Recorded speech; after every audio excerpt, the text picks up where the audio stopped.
Jackie Robinson steps in against Ford.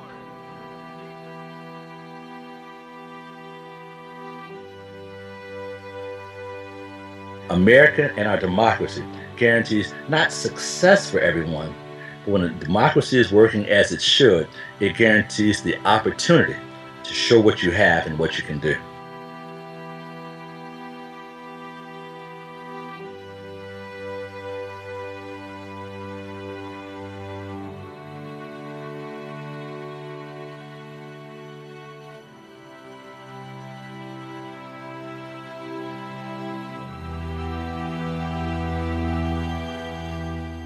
Youngest in the fatherless household of 5 children, raised by a hard-working single mother, Jackie Robinson's tough childhood helped mold the self-reliance and resilience that allowed him to excel throughout his career. After completing high school and attending Junior Pasadena College, he chose a scholarship to the University of California in Los Angeles in 1939. At UCLA, he became the first athlete to letter in all 4 sports: track, football, baseball, and basketball. Even though he was successful at UCLA, Robinson chose to leave school. He believed that having an education would still not guarantee an African American a prosperous life in segregated America. After playing college ball, Robinson was drafted into the military. At one time in his military experience, Robinson stood up against discrimination when he refused to move to the back of the bus and was arrested. Although he faced acts of discrimination while he served, he later became a second lieutenant in 1943. After his time in the military, Robinson signed a contract to play baseball with the Kansas City Monarchs in the spring of 1945. African Americans began to play baseball in the late 1800s on military and college teams, but soon racism and Jim Crow laws would force them from these teams by 1900. Thus, black players formed their own units, the Negro League. The Monarchs were constantly driving from stadium to stadium, tired and yet playing whatever games came their way, unable to even eat in restaurants because of their skin. Some say that if these players had the opportunity to play in the major leagues, they would have been some of baseball's greatest. While Jackie played on the Monarchs, he unknowingly caught the attention of Brooklyn Dodgers president Branch Rickey. Rickey was not just looking for any player. He wanted a player with intelligence, talent, and bravery, and a person to be the first black player in Major Baseball. Branch Rickey had been witness to racism throughout his career and saw as his fellow black college teammates suffered at the hands of discrimination. After his college baseball career, Rickey described how a black teammate of his, Charles Thomas, was, quote, fighting tears and rubbing his hands, lamenting the color of his own skin. This moment made Branch Rickey realize the terrible power of racism. At the end of the 1945 season, Robinson was called to Brooklyn in order to meet Rickey face to face. Rickey warned Jackie that playing for an all-white major league team would bring about many emotional obstacles. Pitchers would throw balls with the intent of hitting Robinson, fans would heap insult, people would threaten him, and even his own teammates would verbally abuse him.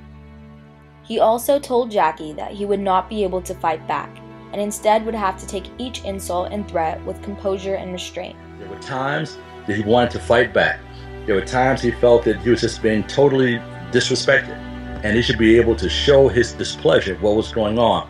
But he knew that was not the way to win this battle. So he showed the discipline that allowed him to move not only himself as one of the greatest baseball players of all time, but also that people of color should be able to fully participate. That there should not be any obstacles that prevent people from being able to try. On October 23rd of 1945, the Dodgers signed Robinson to their farm team, the Montreal Royals. With Robinson's skill, the Montreal Royals became the best team in the International League. On April 10th, Rickey signed Robinson to the Dodgers. Initially, opposing teams threatened to go on strike because of Robinson, but after an amazing season, Robinson was named National League Rookie of the Year. Later, Larry Doby, another black player, joined the Cleveland team as the second black player in the league. The induction of minorities like Doby shows the immediate impact Robinson had on the game. After years of playing alongside Robinson, the Brooklyn Dodgers won the 1955 World Series championship. After 10 years, harassed by racism and yet emerging triumphant, Jackie Robinson announced his retirement in January of 1957. He ended with a record career batting average of .311 with 734 RBIs, 1,518 hits, 197 stolen bases, and 137 home runs. On July 23rd of 1962, Robinson became the first African American in the Hall of Fame. After his career in the MLB, Robinson chose to use his platform to give a voice to the oppressed. While fighting for civil rights, Martin Luther King Jr. and Robinson became friends as they both shared the same dream of an America where blacks and whites were equals. In late 1956, Robinson took on a leadership role at the National Association for the Advancement of Colored People, also known as the NAACP. When Robinson spoke at various events for the NAACP, he spoke in a passionate way that struck a desire for complete equality in the hearts of all listeners. He's in the same company as Martin Luther King, Colin Powell, Dorothy Height, A. Philip Randolph, and so many other greats within the African American community. Robinson joined Martin Luther King in Birmingham, Alabama in May of 1963 to help speak against segregation. Birmingham was famous for its resistance against equality, and peaceful protest often brought about violence from white citizens. Jackie was no stranger to racist aggression, but the extent of the violence and hatred in Birmingham shocked him and served as further reason to continue fighting. Perhaps the conscience of Birmingham is beginning to awaken.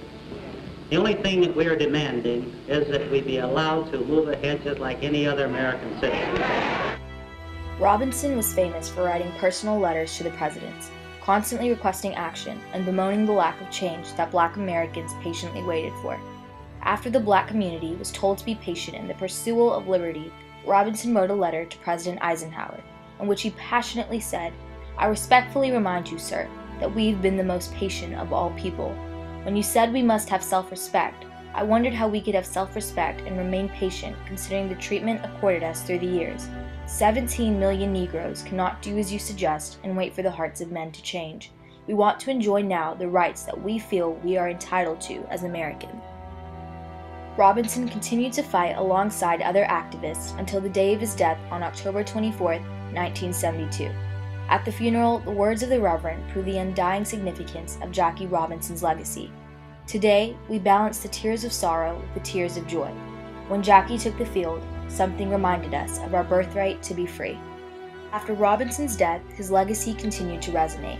In 1973, his family created the Jackie Robinson Foundation. This foundation encourages community outreach and provides educational opportunities for young people.